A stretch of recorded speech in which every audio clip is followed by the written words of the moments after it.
بسم اللہ الرحمن الرحیم۔ شادی سے پہلے یہ ٹوٹکے ضرور پڑھو ورنہ پچھتاؤ گے۔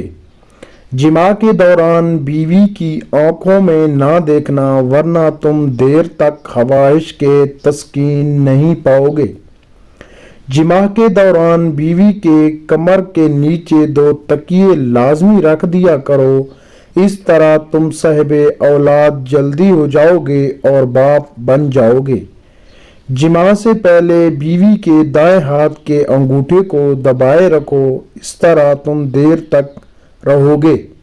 جماع کے فوراً بعد پیشاب لازمی کر لیا کرو، اس طرح نفس 90 سال تک کمزور لاغر نہیں ہوگا۔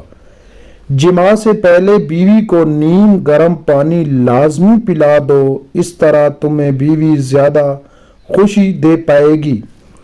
جماع کے دوران کبھی بھی پانی نہ پیو ورنہ تمہارے گردے فیل ہو سکتے ہیں۔ جماع کے فوراً بعد ٹھنڈا پانی ہرگز مت پیو، چاہے جتنی بھی پیاس لگے، ورنہ تم جوانی میں ہی بوڑھے ہو جاؤ گے۔ جماع کرتے وقت کسی بھی لیس دار چیز کا استعمال کرو، خود بخود اور اعضاء کی رگیں اور بھی کمزور ہو جائیں گی۔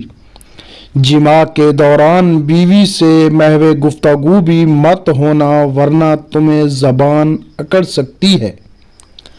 جماع کرتے وقت کبھی جلدی مت کرو، تمہیں اعضاء ٹیڑھا ہو سکتا ہے۔ اگر ویڈیو پسند آئی ہو تو ویڈیو کو لائک کرنا اور چینل کو سبسکرائب ضرور کرنا۔ اپنا ڈھیر سارا خیال رکھیے گا۔ اللہ حافظ۔